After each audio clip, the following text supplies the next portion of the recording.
Malam pekat menyelimuti jalur lintas Sumatera. Deru mesin truk-truk besar menggema di antara hutan dan jalan panjang yang seolah tak berujung. Lampu-lampu kendaraan menembus gelap, menjadi satu-satunya cahaya di tengah sunyi yang mencekam. Di jalan yang terkenal keras itu, para sopir tahu satu hal, hanya mereka yang berani yang bisa bertahan. Dan di antara mereka semua, ada satu nama yang selalu disebut dengan penuh hormat, Bang Ali. Bang Ali adalah sopir tronton lintas Sumatera yang sudah puluhan tahun menaklukkan jalan panjang dari pelabuhan hingga kota-kota besar. Tubuhnya tinggi besar, wajahnya keras ditempa panas matahari dan dinginnya malam jalanan. Di balik kemudi truk tronton raksasa miliknya, Bang Ali seperti raja yang menguasai aspal panjang.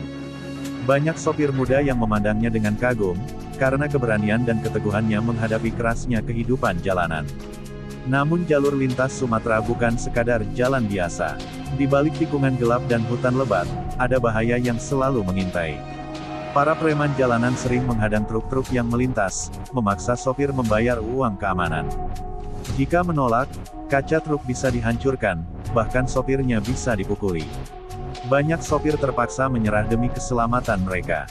Malam itu, Bang Ali melaju dengan tenang di balik kemudi truk tronton bermuatan penuh. Mesin diesel meraung kuat, lampu depan menyorot panjang ke jalanan yang sepi. Di kursi sebelahnya, seorang kenek lama tertidur pulas setelah perjalanan panjang. Bang Ali hanya menatap lurus ke depan, matanya tajam membaca setiap meter jalan yang dilaluinya. Tiba-tiba dari kejauhan terlihat cahaya senter dan bayangan beberapa orang berdiri di tengah jalan. Sebuah truk di depan terlihat berhenti, dikelilingi beberapa pria berjaket hitam. Dari gerakan mereka, Bang Ali langsung tahu apa yang sedang terjadi. Para preman jalanan kembali beraksi, menghentikan sopir yang lewat untuk memeras uang. Bang Ali memperlambat truknya. Dari kejauhan ia melihat seorang sopir muda tampak ketakutan saat para preman itu mengetuk pintu kabinnya dengan kasar. Uang dipaksa keluar dari tangan sopir malang itu. Suara bentakan dan tawa kasar para preman terdengar jelas di tengah malam yang sunyi. Rahangan Bang Ali mengeras. Tangannya menggenggam kuat setir truk. Selama bertahun-tahun melintasi jalan ini, ia sudah terlalu sering melihat kejadian seperti itu. Banyak sopir kecil diperas tanpa bisa melawan. Tapi malam itu, sesuatu di dalam dirinya terasa berbeda. Ia tidak ingin lagi hanya menjadi penonton. Dengan tenang, Bang Ali menekan pedal gas dan menghentikan truk tronton raksasanya tepat di belakang kerumunan preman itu. Mesin diesel masih menggeram keras seperti binatang buas yang siap menerjang. Pintu kabin terbuka perlahan. Ketika Bang Ali turun dari truknya dan melangkah mendekat, para preman itu belum tahu bahwa malam itu mereka baru saja bertemu dengan seseorang yang akan mengubah aturan di jalan lintas Sumatera. Langkah kaki Bang Ali terdengar berat ketika ia berjalan mendekati kerumunan preman di depan truk yang berhenti itu. Cahaya lampu tronton miliknya menyorot tajam ke arah mereka, membuat bayangan para preman memanjang di atas aspal. Angin malam berhembus dingin, membawa suasana tegang yang terasa semakin mencekam. Sopir muda yang sedang diperas itu menatap Bang Ali dengan mata penuh harap, seolah melihat satu-satunya penyelamat di tengah situasi yang menakutkan. Para preman yang sedang tertawa kasar itu perlahan menoleh. Salah satu dari mereka, pria bertubuh kekar dengan jaket kulit hitam, melangkah maju sambil memandang Bang Ali dari ujung kepala sampai kaki. Wajahnya sinis, seakan tidak takut sedikit pun. "Hei, sopir tua," katanya dengan nada mengejek, "kalau mau lewat sini, bayar dulu uang jalan." Bang Ali berhenti beberapa langkah. Dari mereka, wajahnya tetap tenang, tetapi matanya tajam seperti elang yang sedang mengincar mangsa.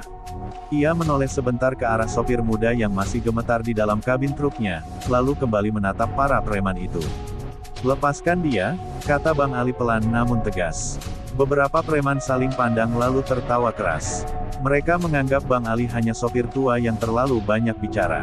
Pria berjaket kulit itu meludah ke aspal lalu melangkah lebih dekat. "Ini bukan urusanmu," katanya dengan nada kasar.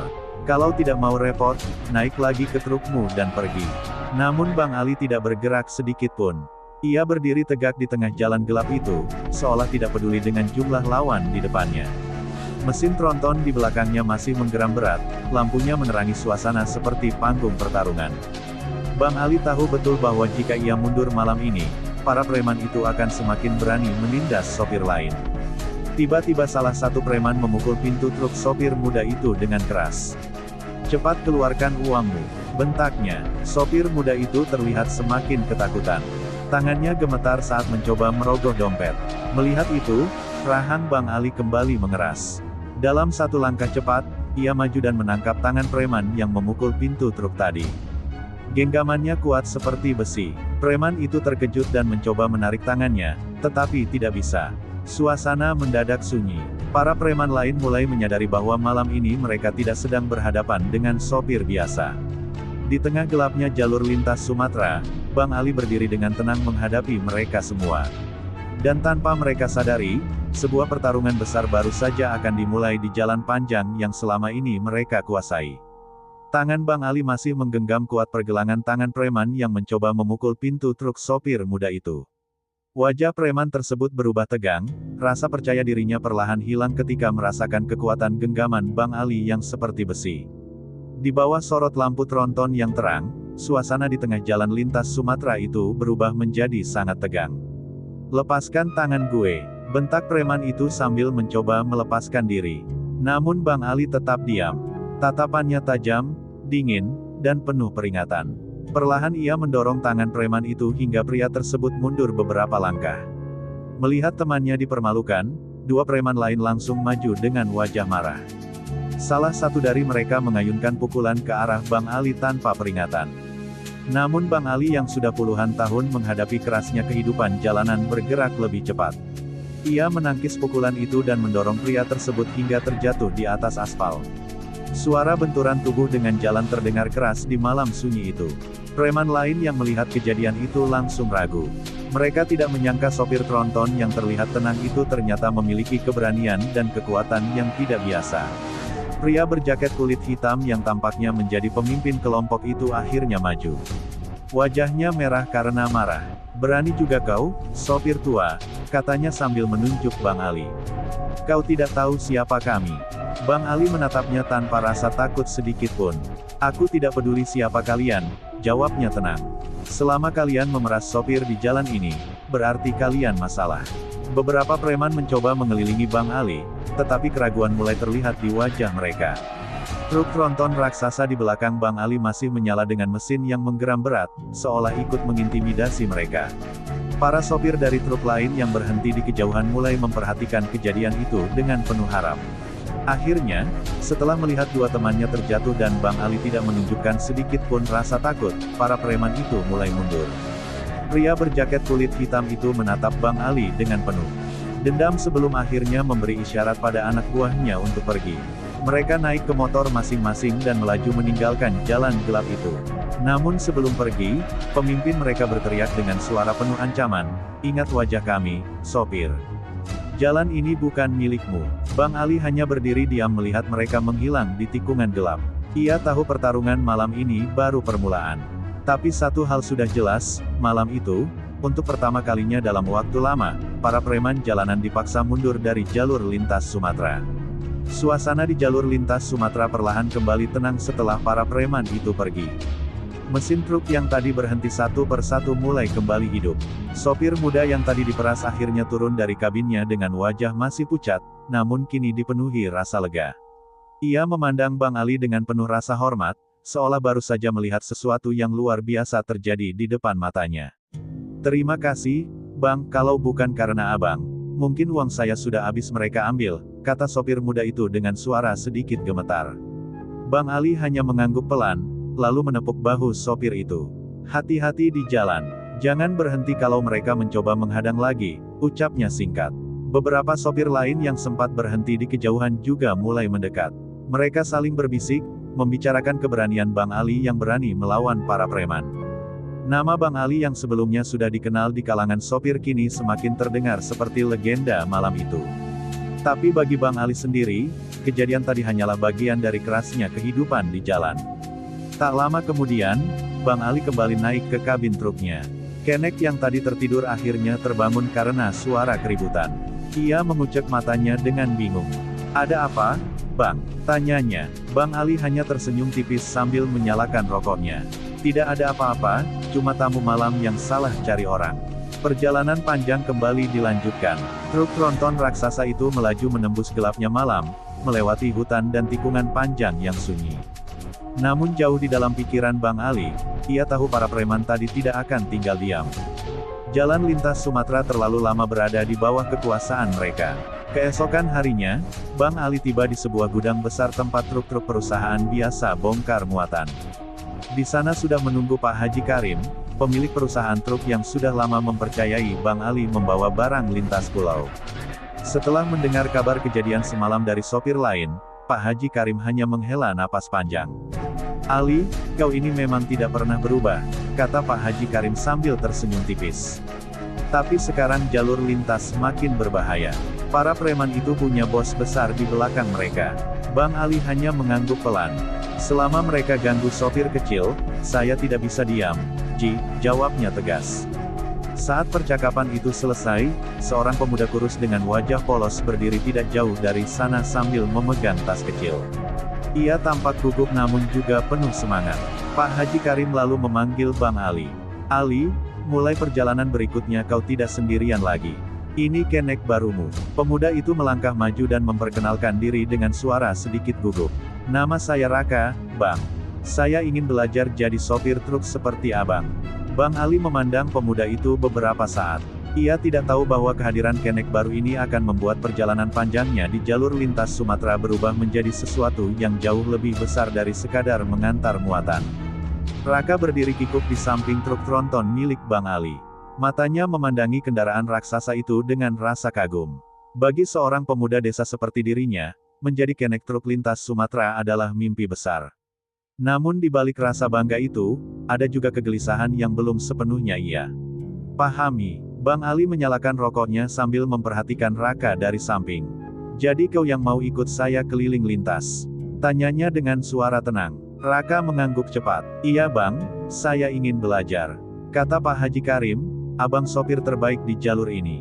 Bang Ali hanya tersenyum tipis. Ia tahu jalan yang akan mereka tempuh bukan sekadar perjalanan biasa. Jalur lintas Sumatera penuh dengan cerita keras, perampokan, pemerasan, hingga sopir yang hilang tanpa kabar. Tidak semua orang kuat menghadapi kenyataan di jalan panjang itu. Tak lama kemudian, mereka mulai menyiapkan perjalanan berikutnya. Truk tronton kembali diisi muatan berat yang harus dikirim ke kota lain. Ketika matahari mulai tenggelam di ufuk barat, Bang Ali dan Raka akhirnya berangkat, meninggalkan gudang dengan suara mesin diesel yang menggelegar. Sepanjang perjalanan, Raka banyak bertanya tentang kehidupan sopir truk. Bang Ali menjawab seperlunya sambil tetap fokus pada jalan di depan. Hingga akhirnya mereka melewati sebuah warung kopi kecil yang ramai oleh para sopir yang sedang beristirahat. Bang Ali menghentikan truknya di sana.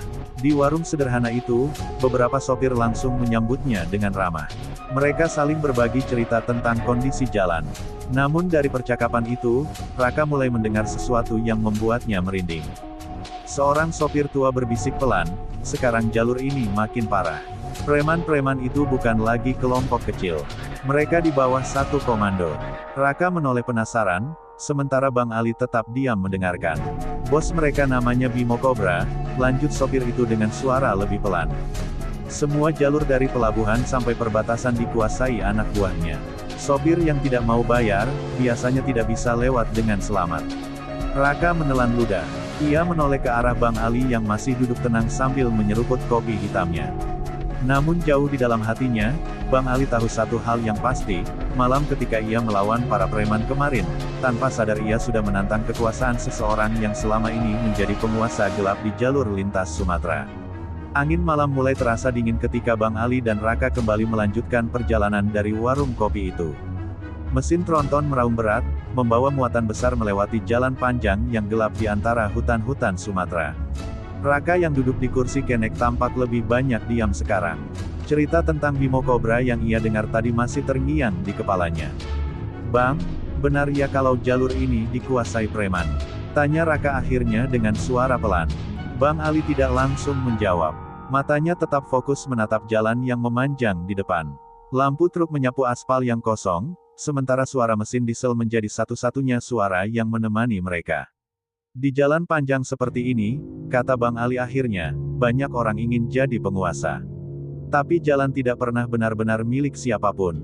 Jawaban itu terdengar sederhana, namun Raka bisa merasakan bahwa Bang Ali sebenarnya memahami bahaya yang sedang mereka hadapi. Perjalanan terus berlanjut hingga mereka memasuki sebuah ruas jalan yang terkenal sepi. Di kiri kanan hanya ada hutan lebat, dan jarang sekali kendaraan lewat pada jam seperti itu. Raka mulai merasa tidak nyaman. Instingnya mengatakan bahwa tempat seperti ini mudah sekali dijadikan lokasi penyergapan. Tiba-tiba dari kejauhan terlihat beberapa motor berhenti melintang di tengah jalan. Lampu mereka menyala terang, menghalangi jalur yang sempit. Raka langsung menegakkan tubuhnya. "Bang, itu apa?" katanya dengan suara tegang. Bang Ali memperlambat truknya. Dari jarak yang semakin dekat, terlihat beberapa pria berdiri di dekat motor-motor tersebut. Wajah mereka tertutup bayangan malam, tetapi sikap mereka jelas menunjukkan bahwa mereka bukan sekadar orang yang kebetulan berhenti di jalan. Saat truk Bang Ali akhirnya berhenti beberapa meter dari mereka, salah satu pria melangkah maju sambil menyorotkan senter ke arah kabin. Raka merasakan jantungnya berdegup kencang. Ia langsung teringat cerita tentang anak buah Bimo Cobra. Pria itu mengetuk pintu kabin dengan keras lalu berkata dengan nada dingin, "Kalau mau lewat jalur ini, bayar dulu uang jalan." Bang Ali tetap duduk tenang di balik kemudi, menatap lurus ke arah pria itu. Ia tahu satu hal yang pasti, malam ini, ancaman yang sebenarnya baru saja dimulai. Lampu senter yang diarahkan ke kabin membuat wajah Bang Ali terlihat jelas dari luar. Namun ekspresi pria itu tetap tenang, seolah situasi yang menegangkan itu bukan sesuatu yang baru baginya. Raka yang duduk di sampingnya bisa merasakan suasana yang semakin panas. Tangannya tanpa sadar menggenggam erat pinggiran kursi. Di luar, pria yang mengetuk pintu kabin tadi kembali berbicara dengan nada lebih keras. "Cepat turun. Semua sopir yang lewat sini harus bayar." Di belakangnya berdiri beberapa pria lain sambil memegang kayu dan besi. Mereka tampak santai, seolah yakin bahwa tidak ada sopir yang berani melawan mereka di jalan sepi seperti ini. Bang Ali perlahan mematikan rokoknya di asbak kecil di dashboard. Ia kemudian membuka pintu kabin dan turun dari truk dengan langkah tenang. Tubuhnya yang tinggi dan besar langsung berdiri di bawah sorotan lampu tronton. Para preman itu saling memandang, sedikit terkejut melihat keberanian sopir yang satu ini. "Berapa?" tanya Bang Ali singkat. Salah satu preman menyeringai. 100.000 untuk lewat malam ini. Ucapannya disambut tawa kecil dari teman-temannya. Mereka pikir Bang Ali akan menyerah seperti sopir-sopir lain yang sudah sering mereka hadang. Namun Bang Ali hanya menggeleng pelan. "Saya tidak bayar," katanya datar. Kalimat itu membuat tawa mereka langsung berhenti. Wajah para preman berubah keras. Pria yang tadi memegang senter melangkah mendekat dengan mata penuh ancaman. "Kalau tidak bayar, kau tidak akan lewat," katanya sambil menunjuk ke arah truk Bang Ali. Salah satu anak buahnya bahkan mulai memukul badan truk dengan tongkat besi, menimbulkan suara dentuman keras di tengah malam. Raka yang melihat dari dalam kabin mulai panik. Namun sebelum para preman itu bertindak lebih jauh, Bang Ali tiba-tiba melangkah maju. Dengan gerakan cepat, ia menangkap tongkat besi yang dipegang salah satu preman lalu menariknya kuat hingga pria itu kehilangan keseimbangan. Pria tersebut jatuh tersungkur di aspal. Para preman lainnya langsung terkejut. Mereka tidak menyangka sopir yang mereka hadang justru berani melawan. Bang Ali berdiri tegak di depan mereka dengan wajah dingin. "Kalian salah pilih truk malam ini," katanya pelan. Suasana langsung berubah tegang. Para preman mulai ragu, sementara mesin tronton di belakang Bang Ali masih menggeram berat seperti binatang buas yang siap menerjang. Dan di tengah jalan sepi itu, mereka mulai sadar bahwa orang yang berdiri di depan mereka bukan sekadar sopir biasa. Para preman yang menghadang Bang Ali di jalan sepi itu akhirnya mundur dengan wajah penuh amarah dan rasa malu. Salah satu dari mereka membantu temannya yang jatuh tersungkur tadi. Mereka menatap Bang Ali dengan sorot mata tajam, seolah menyimpan dendam yang dalam. "Ini belum selesai, sopir," bentak salah satu dari mereka sebelum akhirnya mereka naik ke motor dan pergi meninggalkan jalan gelap itu. Suara knalpot motor mereka perlahan menghilang di balik tikungan hutan. Namun ancaman yang mereka tinggalkan terasa menggantung di udara malam. Bang Ali tidak mengejar mereka. Ia hanya berdiri beberapa saat di tengah jalan, memastikan keadaan benar-benar aman. Setelah itu ia kembali naik ke kabin truknya. Raka yang sejak tadi menyaksikan semuanya dengan jantung berdebar langsung menatap Bang Ali dengan wajah penuh kekaguman. "Bang, abang tidak takut?" tanya Raka pelan. Bang Ali menyalakan mesin truk kembali lalu tersenyum tipis. "Kalau kita selalu takut, jalan ini tidak akan pernah berubah," jawabnya singkat. Truk tronton kembali melaju menembus malam, meninggalkan lokasi kejadian itu jauh di belakang mereka. Namun tanpa disadari Bang Ali, salah satu preman yang tadi pergi ternyata langsung menghubungi seseorang melalui telepon setelah mereka berhenti di sebuah pos kecil di pinggir jalan. Di ujung telepon itu ada seorang pria yang namanya membuat banyak orang di jalur lintas Sumatera merasa ngeri. Ia duduk santai di sebuah bangunan tua yang dijadikan markas oleh kelompoknya. Di sekelilingnya berdiri beberapa anak buah dengan wajah garang. "Bos, ada masalah di jalur hutan," lapor salah satu preman dengan suara gugup. "Ada sopir tronton yang berani melawan anak-anak kita." Pria itu mengangkat alisnya sedikit, lalu menatap tajam ke arah orang yang melapor. Namanya Bimo Cobra, penguasa gelap jalur lintas Sumatera yang selama bertahun-tahun mengendalikan para preman jalanan. Wajahnya tenang, namun matanya dingin seperti ular yang siap menyerang. "Sopir tronton," katanya pelan. Preman itu mengangguk cepat. "Namanya, Bang Ali." Mendengar nama itu, Bimo Cobra tersenyum tipis. Senyum yang tidak membawa pertanda baik bagi siapapun yang berani menantangnya. Malam itu, untuk pertama kalinya, nama Bang Ali masuk ke dalam daftar orang yang dianggap masalah oleh penguasa gelap jalur lintas Sumatera. Di dalam bangunan tua yang menjadi markasnya, Bimo Cobra duduk santai di sebuah kursi kayu besar. Asap rokok mengepul perlahan di ruangan yang remang-remang itu. Beberapa anak buahnya berdiri di sekeliling, menunggu perintah dengan wajah tegang. Nama Bang Ali yang baru saja disebut membuat suasana di ruangan itu berubah serius. "Jadi, seorang sopir tronton berani melawan kalian," kata Bimo Cobra dengan suara pelan namun tajam. Anak buah yang melapor langsung menunduk. "Iya, bos, orangnya besar, dan tidak takut sama sekali." Bimo Cobra menghembuskan asap rokoknya perlahan. Selama bertahun-tahun menguasai jalur lintas Sumatera, hampir tidak ada sopir yang berani menolak membayar uang jalan. Kebanyakan dari mereka memilih diam demi keselamatan. Namun kabar tentang Bang Ali yang melawan 2 kali dalam waktu singkat jelas membuatnya merasa ditantang. "Kalau satu sopir saja bisa membuat anak-anak kita mundur," lanjut Bimo Cobra dengan suara dingin, "itu bisa membuat sopir lain ikut berani." Ia lalu menatap tajam ke arah para anak buahnya. "Dan itu tidak boleh terjadi." Seorang pria bertubuh besar yang berdiri di dekat pintu maju selangkah. Ia adalah tangan kanan Bimo Cobra yang dikenal paling kejam di antara anak buahnya. "Perintah saja, bos," katanya dengan suara berat. Bimo Cobra mematikan rokoknya di atas meja kayu. "Aku ingin sopir itu diberi pelajaran," katanya singkat. "Buat dia tahu siapa yang menguasai jalan lintas ini." Anak buahnya langsung mengangguk. Mereka sudah terbiasa menjalankan perintah tanpa banyak bertanya. Dalam waktu singkat, beberapa orang dipilih untuk menghadang Bang Ali di perjalanan berikutnya. Mereka bahkan sudah menentukan lokasi yang tepat, sebuah jalur hutan yang terkenal sangat sepi pada malam hari. Di saat yang sama, jauh dari tempat itu, Bang Ali masih melanjutkan perjalanannya tanpa mengetahui rencana yang sedang disusun untuknya. Truk tronton miliknya melaju stabil di jalan panjang, sementara Raka mulai tertidur di kursi kenek setelah perjalanan yang melelahkan. Namun di balik gelapnya malam jalur lintas Sumatera, sebuah rencana besar sedang disiapkan. Kali ini bukan sekadar beberapa preman jalanan. Anak buah pilihan Bimo Cobra sedang menunggu kesempatan untuk menghadang Bang Ali, dan mereka tidak berniat membiarkannya lolos dengan mudah. Malam semakin larut ketika truk tronton Bang Ali terus melaju membelah jalur lintas Sumatera. Hutan di kiri kanan jalan terlihat semakin gelap dan sunyi.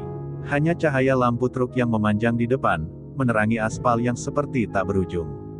Di dalam kabin, Raka tertidur lelap setelah perjalanan panjang, sementara Bang Ali tetap fokus memegang kemudi.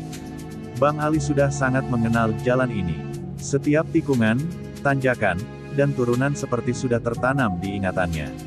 Namun malam itu ada sesuatu yang terasa berbeda. Jalan yang biasanya dilalui beberapa kendaraan lain kini terlihat sangat sepi. Bahkan suara kendaraan lain hampir tidak terdengar sama sekali. Beberapa kilometer di depan, tanpa mereka sadari, sekelompok pria sudah bersiap di tengah jalan. Motor dan sebuah mobil pickup diparkir melintang menutup sebagian jalur.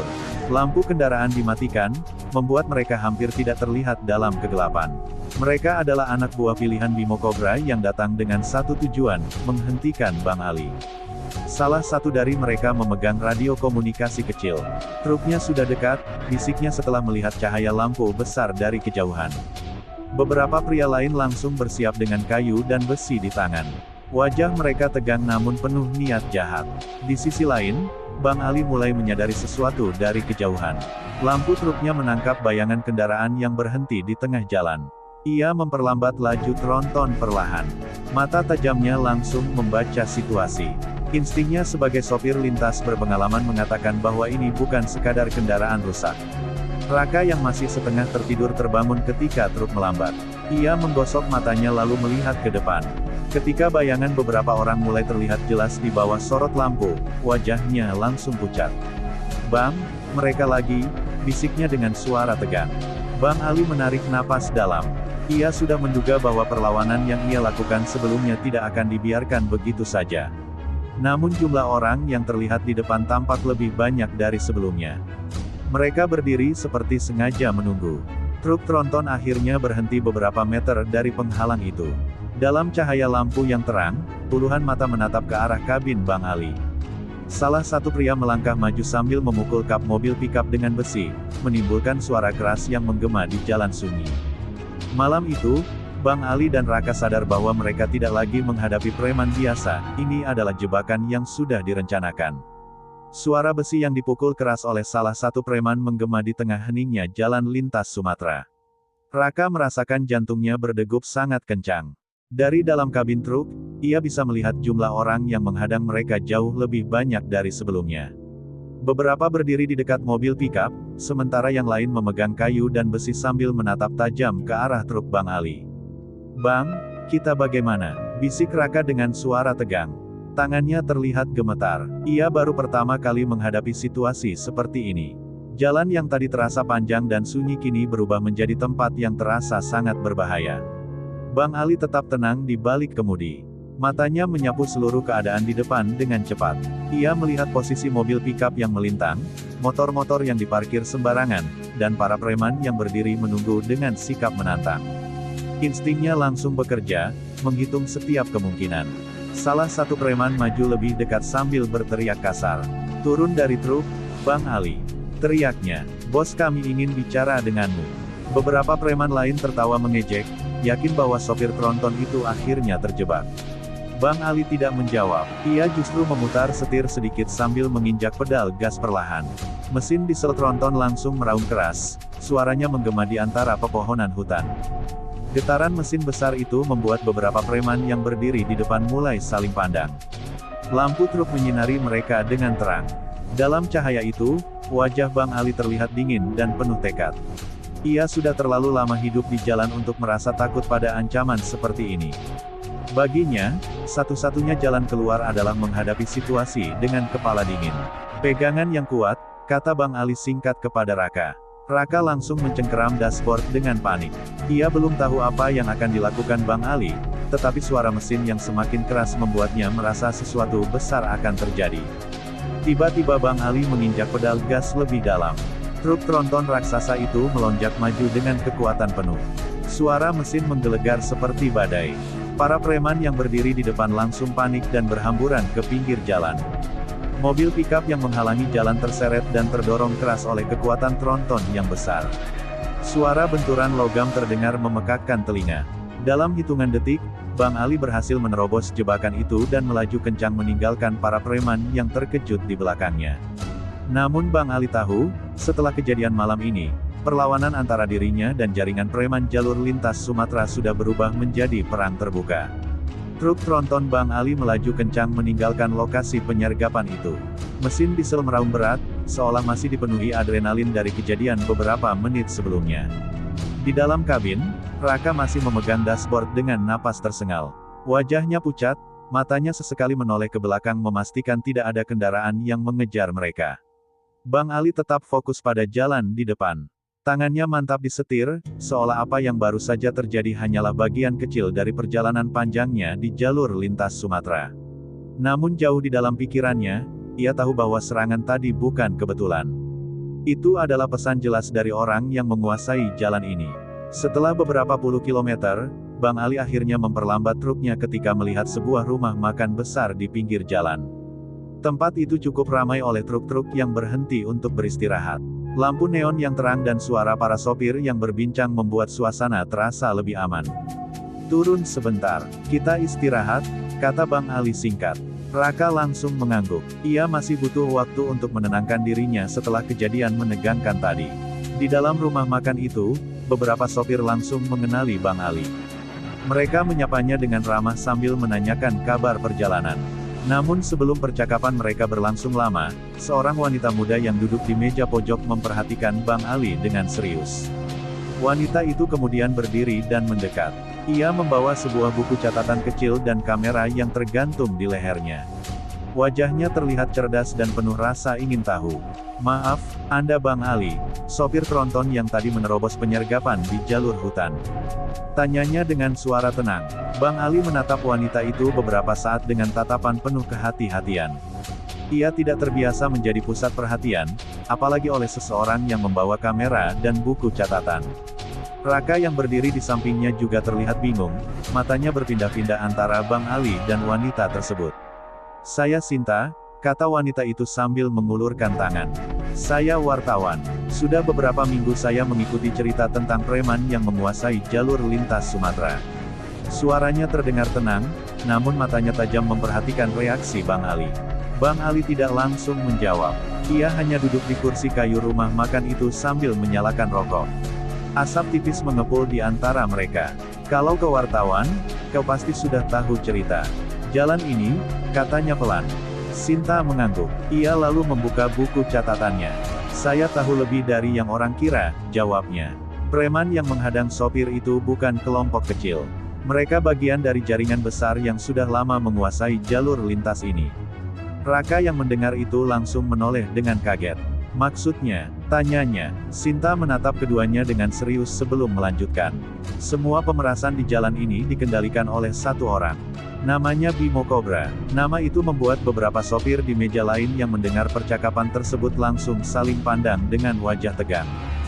Bimo Cobra memang dikenal sebagai penguasa gelap yang namanya sering dibisikkan, tetapi jarang diucapkan keras-keras. "Selama bertahun-tahun," lanjut Sinta pelan, "anak buahnya memeras sopir, merusak truk yang menolak membayar, bahkan ada yang menghilang tanpa jejak. Tapi tidak ada yang berani melaporkannya karena mereka takut."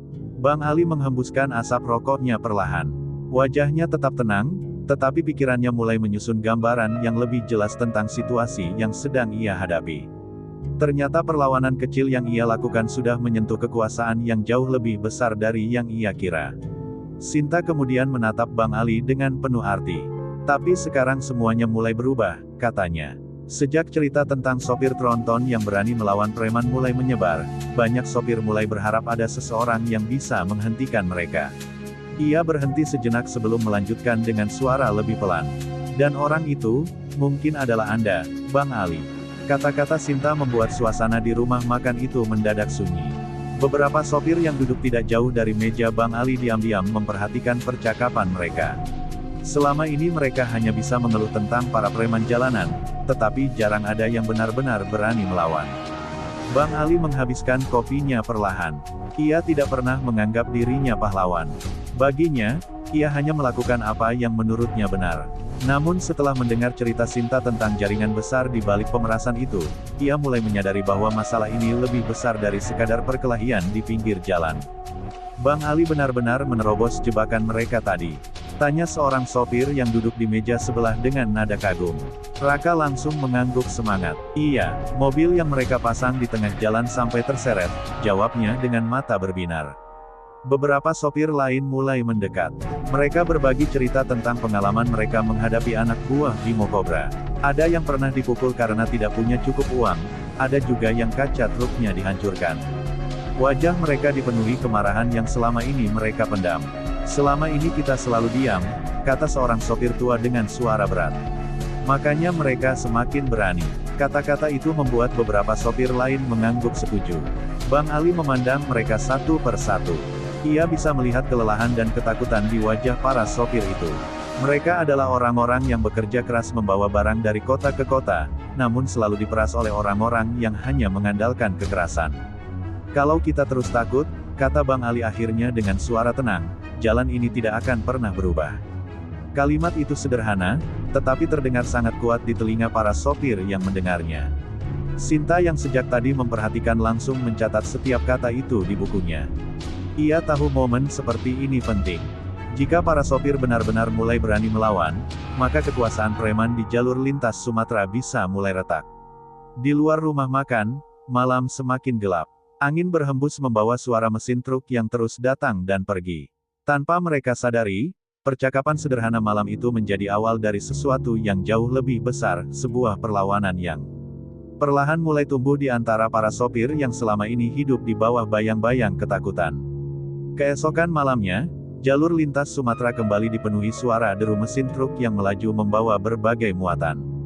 Namun di balik aktivitas yang terlihat biasa itu, suasana di antara para sopir terasa berbeda. Percakapan tentang Bang Ali dan keberaniannya melawan preman mulai menyebar dari satu warung ke warung lain, dari satu terminal ke terminal berikutnya. Di sisi lain, kabar itu juga sampai ke telinga Bimo Cobra dengan sangat cepat. Di markasnya yang remang-remang, ia duduk diam sambil mendengarkan laporan dari anak buahnya. Wajahnya terlihat tenang, tetapi sorot matanya menunjukkan kemarahan yang perlahan membara. Sekarang para sopir mulai bicara tentang melawan, lapor salah satu anak buahnya dengan hati-hati. Mereka bilang ada sopir tronton yang tidak takut pada kita. Ruangan itu langsung terasa semakin tegang. Bimo Cobra berdiri perlahan dari kursinya. Ia berjalan menuju jendela yang menghadap ke halaman gelap di luar bangunan. Selama bertahun-tahun, kekuasaannya di jalur lintas Sumatera tidak pernah benar-benar diganggu. Namun sekarang satu orang sopir mulai memgoyahkan ketakutan yang selama ini ia bangun. Kalau satu orang berani melawan, kata Bimo Cobra pelan tanpa menoleh, yang lain akan ikut berani. Ia lalu berbalik menatap anak buahnya dengan tatapan dingin. Sudah saatnya kita mengingatkan mereka siapa yang menguasai jalan ini. Suaranya terdengar rendah namun penuh ancaman. Anak buahnya langsung mengangguk paham. Malam itu, beberapa kelompok preman langsung dikirim ke berbagai titik jalur lintas. Mereka tidak hanya menghadang sopir yang lewat, tetapi juga mulai melakukan teror. Beberapa truk dihentikan secara paksa, kaca kendaraan dihancurkan, bahkan ada sopir yang dipukuli di pinggir jalan. Sementara itu, jauh dari tempat itu, Bang Ali dan Raka kembali melanjutkan perjalanan mereka setelah beristirahat. Namun di beberapa titik jalan yang mereka lewati, Bang Ali mulai melihat sesuatu yang membuat rahangnya mengeras, pecahan kaca truk di aspal, sopir yang duduk di pinggir jalan dengan wajah lebam, dan kendaraan yang rusak akibat serangan brutal. Bang Ali tahu satu hal yang pasti. Apa yang terjadi malam itu bukan sekadar kejahatan biasa. Itu adalah pesan dari Bimo Cobra, bahwa perang di jalur lintas Sumatera baru saja dimulai. Pagi mulai menyingsing ketika Bang Ali menghentikan truknya di sebuah bahu jalan yang ramai oleh kendaraan yang berhenti. Dari kejauhan terlihat beberapa sopir berkumpul dengan wajah tegang. Raka yang turun lebih dulu langsung menyadari ada sesuatu yang tidak beres. Di tengah kerumunan itu berdiri sebuah truk yang kondisinya sangat mengenaskan. Kaca depannya pecah berantakan, lampu-lampunya hancur, dan pintu kabinnya penyok seperti dipukul berkali-kali. Bekas benturan terlihat jelas di seluruh badan truk. Seorang sopir parubaya duduk di pinggir jalan dengan wajah lebam dan bibir yang pecah. Beberapa temannya sedang membantunya membersihkan luka. Raka menelan ludah melihat kondisi itu. "Bang, ini pasti ulah mereka," bisiknya pelan kepada Bang Ali. Bang Ali mendekat dengan wajah serius. Ia berjongkok di depan sopir yang terluka itu. "Siapa yang melakukan ini?" tanyanya tenang. Sopir itu menatap Bang Ali dengan mata lelah sebelum menjawab pelan, "Anak buah Bimo Cobra, mereka bilang ini peringatan." Beberapa sopir lain yang berdiri di sekitar mereka mulai ikut bicara. "Mereka marah karena ada yang melawan," kata seorang sopir dengan nada kesal. "Semalam mereka menyerang di beberapa titik sekaligus." Raka merasakan kemarahan mulai memenuhi dadanya. Ia tidak menyangka para preman itu bisa bertindak sekejam ini hanya untuk menakut-nakuti para sopir. Namun ketika ia menoleh ke arah Bang Ali, wajah pria itu terlihat jauh lebih dingin dari sebelumnya. Bang Ali berdiri perlahan dan memandang truk yang hancur itu. Tangannya mengepal kuat. Selama bertahun-tahun ia hidup di jalan, tetapi melihat sesama sopir diperlakukan seperti ini membuat darahnya mendidih. Para sopir yang berada di sana mulai memperhatikan Bang Ali dengan harapan yang besar. Mereka tahu bahwa pria yang berdiri di depan mereka bukan sekadar sopir biasa. Dan ketika Bang Ali akhirnya berbicara dengan suara rendah namun tegas, semua orang langsung terdiam. Kalau mereka pikir kita akan takut setelah ini, kata Bang Ali pelan, mereka salah besar. Kalimat itu menggantung di udara pagi yang dingin, menjadi pertanda bahwa perlawanan di jalur lintas Sumatera tidak akan berhenti begitu saja. Ucapan Bang Ali di pinggir jalan pagi itu membuat para sopir yang berkumpul saling menatap satu sama lain. Selama ini mereka selalu memilih diam ketika para preman merusak truk atau memukul sopir. Tapi kali ini suasananya terasa berbeda. Kata-kata Bang Ali seperti menyalakan keberanian yang selama ini terpendam. Sopir yang wajahnya masih lebam tadi perlahan berdiri. Meski tubuhnya masih gemetar, matanya terlihat penuh kemarahan. Mereka sudah terlalu lama memperlakukan kita seperti ini, katanya pelan. Kalau kita terus diam, mereka tidak akan pernah berhenti. Beberapa sopir lain mulai mengangguk setuju. Ada yang mengepalkan tangan, ada pula yang menatap jalan dengan wajah tegang. Mereka semua tahu bahwa melawan berarti menghadapi risiko besar. Anak buah Bimo Cobra dikenal kejam dan tidak segan-segan melukai siapapun yang menghalangi mereka. Raka yang berdiri di samping Bang Ali ikut merasakan perubahan suasana itu. Ia melihat bagaimana para sopir yang sebelumnya penuh ketakutan kini mulai menunjukkan kemarahan yang nyata. Baginya, momen itu terasa seperti titik balik yang tidak bisa dihindari. Bang Ali menatap satu persatu wajah para sopir di sekelilingnya. Ia tahu mereka bukan petarung. Mereka hanyalah orang-orang yang bekerja keras mencari nafkah di jalan. Namun ketika seseorang terus-menerus ditekan, suatu saat keberanian pasti akan muncul. Kita tidak perlu cari masalah, kata Bang Ali akhirnya dengan suara tenang namun tegas. Tapi kalau mereka mengganggu lagi, kita tidak akan lari. Kalimat itu langsung disambut anggukan dari beberapa sopir. Untuk pertama kalinya, mereka merasa tidak sendirian menghadapi ancaman para preman jalanan. Kebersamaan itu membuat mereka sedikit lebih berani. Namun jauh dari tempat itu, di markasnya yang gelap, Bimo Cobra juga sedang menerima laporan baru dari anak buahnya. Ia mendengar bahwa para sopir mulai berkumpul dan berbicara tentang perlawanan. Wajahnya perlahan berubah dingin. Bimo Cobra berdiri dari kursinya sambil menatap tajam ke arah anak buahnya. Kalau mereka mulai merasa berani, katanya pelan namun penuh ancaman, berarti kita harus memberi pelajaran yang lebih besar. Dan malam berikutnya, rencana baru mulai disusun, rencana yang akan mengguncang seluruh jalur lintas Sumatera.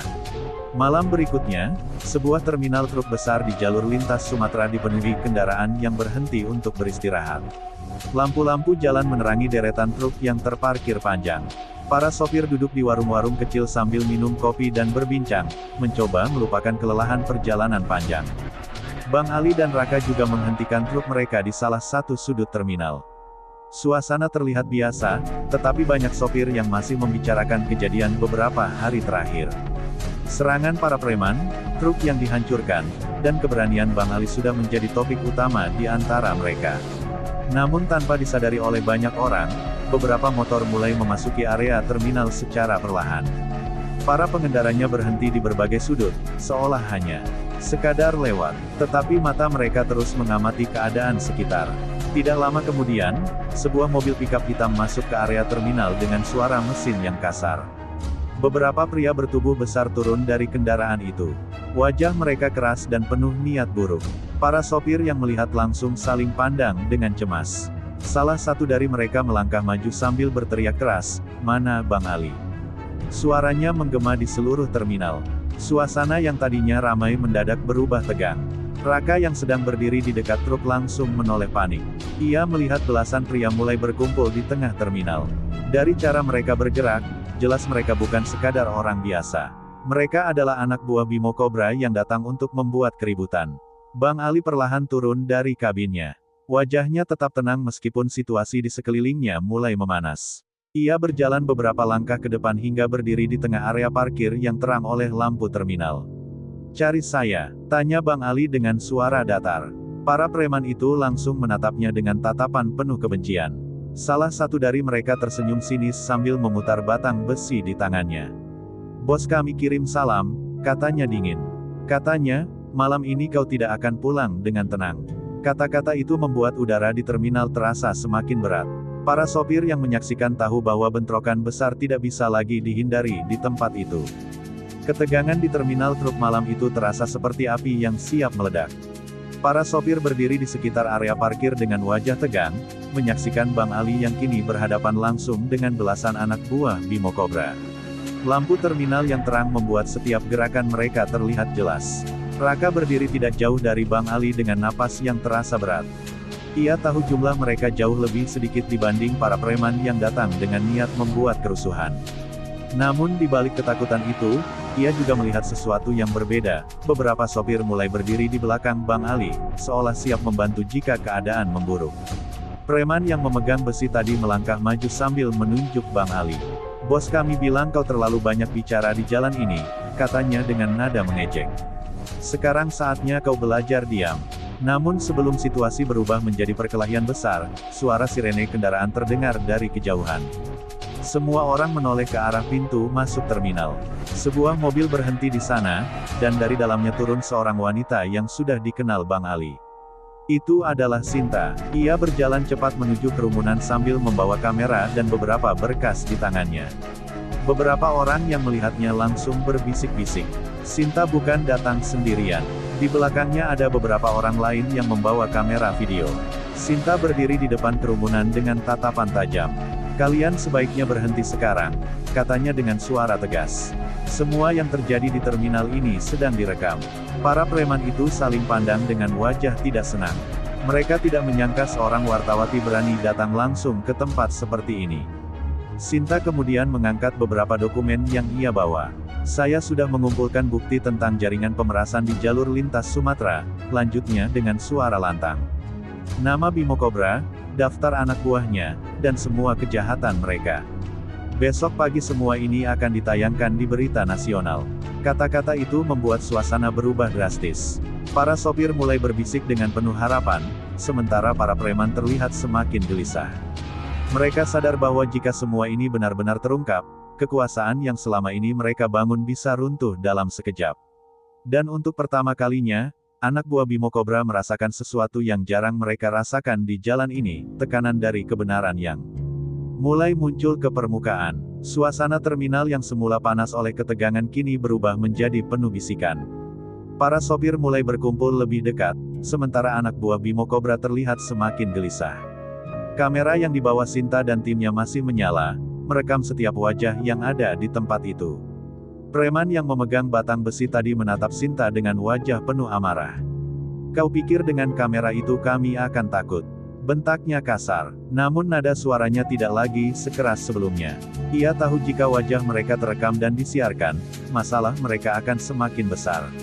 Sinta tetap berdiri tegak. Ia tidak mundur sedikit pun. "Kalian sudah terlalu lama memeras sopir di jalan ini," katanya dengan suara tegas. "Sekarang semua orang akan tahu siapa yang sebenarnya membuat jalur lintas Sumatera tidak aman." Beberapa sopir yang berada di sekitar mulai bersuara mendukung. Mereka berani berbicara karena tahu kamera sedang merekam. Satu persatu mereka menceritakan pengalaman diperas, dipukul, bahkan diancam oleh anak buah Bimo Cobra. Tekanan itu membuat para preman mulai kehilangan kendali situasi. Mereka tidak lagi menghadapi satu sopir, tetapi puluhan saksi yang berani bicara. Dan di saat suasana semakin memanas, suara sirene kendaraan kembali terdengar dari kejauhan.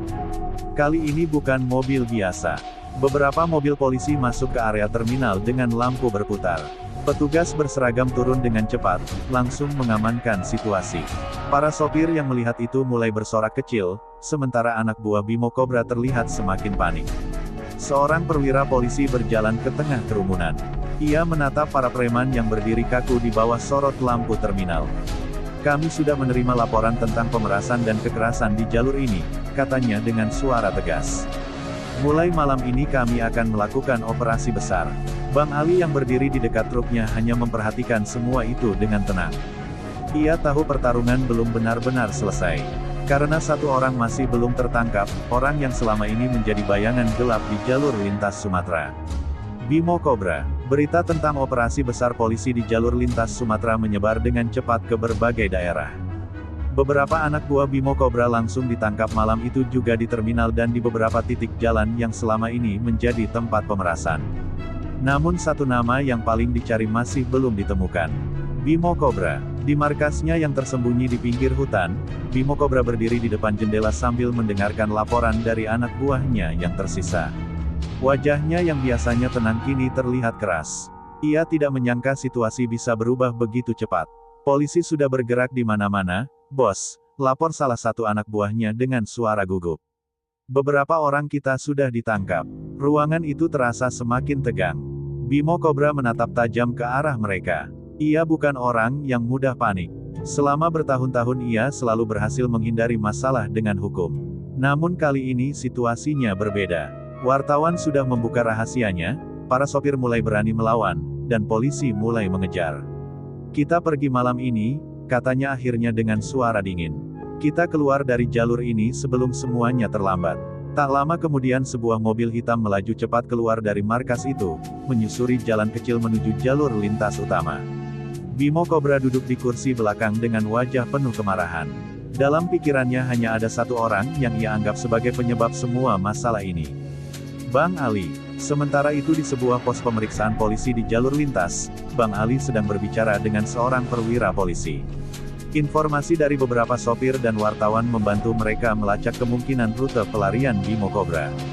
Bang Ali menunjuk sebuah jalur di peta yang terbentang di meja. Kalau dia mau kabur dari wilayah ini, kemungkinan besar dia akan lewat jalan ini, katanya tenang. Perwira polisi mengangguk sambil memerintahkan timnya bersiap. Tidak lama kemudian, kabar datang dari salah satu petugas di jalan. Sebuah mobil hitam melaju kencang melewati pos kecil di pinggir hutan dan menolak berhenti saat diperiksa. Polisi langsung bersiap melakukan pengejaran. Di kejauhan, di bawah langit malam jalur lintas Sumatera, sebuah mobil hitam dan beberapa kendaraan polisi mulai terlibat dalam kejaran panjang. Dan di tengah semua itu, Bang Ali tahu satu hal, malam ini mungkin menjadi akhir dari kekuasaan seorang penguasa gelap jalan lintas. Mobil hitam yang ditumpangi Bimo Cobra melaju kencang di jalur lintas Sumatera. Mesin kendaraan itu meraung saat sopirnya memacu kecepatan melewati tikungan-tikungan tajam di tengah hutan gelap. Dari kaca belakang terlihat lampu kendaraan polisi yang terus mengejar tanpa henti. Gas terus, bentak Bimo Cobra dengan suara penuh amarah. Wajahnya yang biasanya tenang kini terlihat tegang. Ia tidak pernah membayangkan akan berada dalam posisi seperti ini, dikejar di jalan yang selama ini ia kuasai. Di belakangnya, beberapa mobil polisi terus mempersempit jarak. Sirene meraung memecah keheningan malam. Petugas di dalam kendaraan berusaha menjaga jarak sambil menunggu kesempatan untuk menghentikan mobil buronan itu. Namun Bimo Cobra tidak tahu bahwa di depan jalur itu sudah ada satu kendaraan besar yang perlahan melaju di tengah jalan. Itu adalah truk tronton Bang Ali. Bang Ali sudah menerima kabar dari polisi tentang arah pelarian Bimo Cobra. Dengan tenang ia mengarahkan truknya ke jalur yang akan dilalui mobil tersebut. Mesin tronton besar itu bergemuruh pelan ketika Bang Ali memposisikannya di jalan yang agak sempit. Dari kejauhan, lampu mobil hitam mulai terlihat semakin dekat.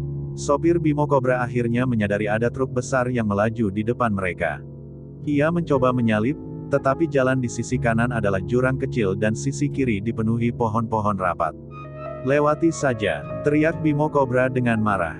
Namun ketika mobil itu mencoba menyalip, Bang Ali justru memperlambat truknya sedikit dan menggeser posisi kendaraan raksasa itu tepat di tengah jalan.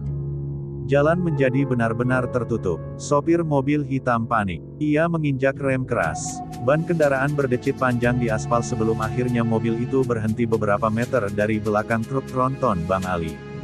Beberapa detik kemudian mobil-mobil polisi datang dari belakang dan langsung mengepung kendaraan tersebut. Petugas bersenjata turun dengan cepat dan memerintahkan semua orang di dalam mobil untuk keluar. Pintu mobil terbuka perlahan. Bimo Cobra keluar dengan wajah pucat namun masih menyimpan kemarahan di matanya. Ia menatap ke arah truk tronton di depannya. Di atas kabin, Bang Ali berdiri sambil memandangnya dengan tenang. Malam itu, di jalan yang selama ini ia kuasai, Bimo Cobra akhirnya jatuh, bukan oleh senjata, tetapi oleh keberanian seorang sopir tronton yang menolak tunduk pada ketakutan. Penangkapan Bimo Cobra menjadi berita besar yang menyebar ke seluruh jalur lintas Sumatera. Keesokan paginya, hampir semua warung kopi, terminal, dan tempat istirahat sopir membicarakan kejadian malam itu. Untuk pertama kalinya setelah bertahun-tahun, para sopir merasa jalan panjang yang mereka lalui tidak lagi sepenuhnya dikuasai oleh ketakutan. Operasi polisi terus berlanjut selama beberapa hari berikutnya. Banyak anak buah Bimo Cobra yang akhirnya ditangkap di berbagai tempat. Pos-pos pemerasan yang dulu sering berdiri di tikungan jalan dan jalur hutan kini mulai kosong. Jalur yang dulu terasa mencekam perlahan berubah lebih aman bagi para sopir. Sinta menepati janjinya. Laporan besar tentang jaringan preman jalanan akhirnya ditayangkan di berbagai media. Dalam laporan itu diceritakan bagaimana para sopir selama bertahun-tahun diperas dan diintimidasi, serta bagaimana keberanian seorang sopir tronton memicu perubahan besar. Nama Bang Ali pun mulai dikenal di banyak tempat. Para sopir yang melewati jalur lintas Sumatera sering menyebutnya dengan penuh hormat. Bagi mereka, Bang Ali bukan sekadar sopir truk biasa, tetapi seseorang yang berani berdiri ketika semua orang memilih diam. Namun bagi Bang Ali sendiri, semua itu tidak mengubah kehidupannya. Setelah kejadian besar itu, ia kembali menjalani rutinitas seperti biasa. Truk tronton miliknya tetap melaju membawa muatan dari kota ke kota, melewati jalan panjang yang sudah menjadi bagian dari hidupnya. Raka yang kini semakin terbiasa menjadi kenek sering tersenyum setiap kali mendengar sopir lain membicarakan Bang Ali. Ia tahu betul bagaimana semua kejadian itu terjadi sejak awal, dari perkelahian kecil di pinggir jalan hingga penangkapan penguasa preman jalur lintas. Suatu malam, ketika truk mereka kembali melaju di jalan panjang yang sunyi, Raka menoleh ke arah Bang Ali yang sedang memegang kemudi dengan tenang. "Bang, sekarang jalan ini sudah jauh lebih aman," katanya pelan. Bang Ali hanya tersenyum tipis sambil menatap lurus ke depan. Lampu tronton menyapu aspal yang memanjang di hadapan mereka. "Jalan ini milik semua orang yang bekerja di atasnya," jawabnya tenang. Truk tronton itu terus melaju menembus malam jalur lintas Sumatera. Dan di antara para sopir yang masih setia menaklukkan jalan panjang itu, nama Bang Ali perlahan berubah menjadi sebuah cerita, sebuah legenda tentang sopir yang pernah berdiri melawan ketakutan dan menyapu bersih para preman jalanan.